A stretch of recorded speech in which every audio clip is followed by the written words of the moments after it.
Assalamualaikum warahmatullahi wabarakatuh. Di sini saya akan menjelaskan mengenai apa itu demokrasi. Demokrasi berasal dari bahasa Yunani, yakni demokratia. Kata ini terbentuk dari kata demos yang berarti rakyat dan juga kratos yang berarti kekuatan atau kekuasaan. Jadi, demokrasi sepadan artinya dengan kekuasaan rakyat. Kekuasaan itu mencakup sektor sosial, ekonomi, budaya, dan politik. Pengertian demokrasi secara umum adalah sistem pemerintahan dengan memberikan kesempatan kepada seluruh warga negara dalam pengambilan keputusan, di mana keputusan itu akan berdampak bagi kehidupan seluruh rakyat. Arti lainnya adalah rakyat bertindak sebagai pemegang kekuasaan tertinggi. Sistem pemerintahan ini mengizinkan seluruh warga negara untuk berpartisipasi aktif.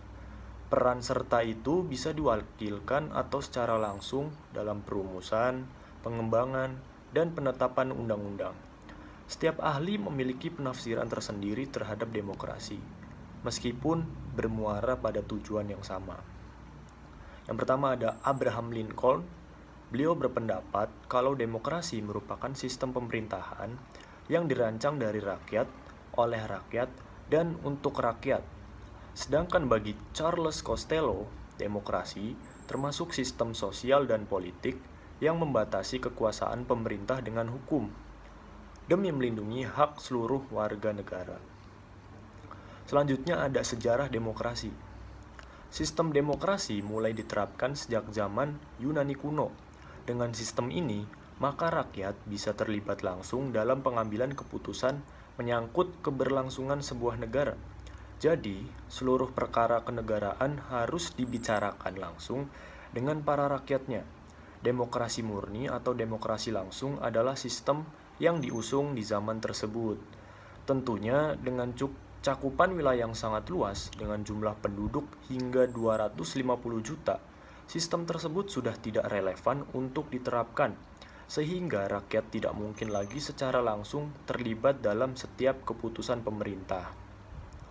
Oleh karena itu terbentuklah seperti sekarang, dengan adanya Dewan Perwakilan Rakyat atau DPR, sebagai perpanjangan tangan dari aspirasi rakyat. Kondisi itu memunculkan istilah demokrasi perwakilan atau demokrasi tidak langsung. Indonesia pernah menerapkan sistem demokrasi terpimpin di era pemerintahan Soekarno, sedangkan demokrasi Pancasila diusung pada masa pemerintahan Soeharto. Hingga era reformasi, negara kita masih menganut sistem demokrasi Pancasila. Sejarah singkat demokrasi ini harus dipahami oleh setiap warga negara Indonesia. Namun, pada masa reformasi ini, Indonesia mulai mengarah pada arti demokrasi yang sebenarnya, karena sudah bisa melangsungkan pemilihan presiden, anggota legislatif, dan kepala daerah secara langsung. Perubahan status wilayah dan pemekaran daerah juga diberikan pemerintah pusat demi menjawab seluruh keinginan dan aspirasi rakyat. Prinsip demokrasi. Setidaknya terdapat 7 hal dalam prinsip demokrasi seperti penjelasan singkat berikut ini. Yang pertama, negara berdasarkan konstitusi. Prinsip ini terkait dengan UUD atau Undang-Undang Dasar atau semua hukum yang ditetapkan. Fungsinya sebagai pembatas kewenangan pemerintah dan bisa memenuhi hak rakyat. Yang kedua, peradilan tidak memihak dan bebas. Pemerintah tidak bisa campur tangan dalam peradilan karena sistem pemerintahan menganut peradilan bebas. Dan yang ketiga, kebebasan berpendapat dan berserikat.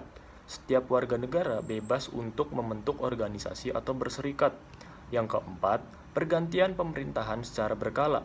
Agar kekuasaan tidak disalahgunakan, maka perlu adanya pergantian pemerintahan dengan berkala. Dan yang kelima, penegakan hukum dan kedudukan sama setiap rakyat di mata hukum. Kebenaran dan keadilan tidak akan tercipta tanpa penegakan hukum. Jadi, setiap pelanggaran hukum harus mendapatkan hukuman yang tegas, tidak memandang siapapun itu orangnya. Dan yang keenam, jaminan atas hak asasi manusia. Sistem demokrasi dikatakan berhasil diterapkan kalau dibarengi dengan perlindungan HAM. Dan yang terakhir, kebebasan pers. Pers menjadi media penyaluran aspirasi warga negara, sehingga bisa memberikan kritik dan saran kepada pemerintah sebagai pemuat kebijakan publik. Oke, mungkin itu saja kali ini penjelasan singkat mengenai apa itu demokrasi. Wassalamualaikum warahmatullahi wabarakatuh.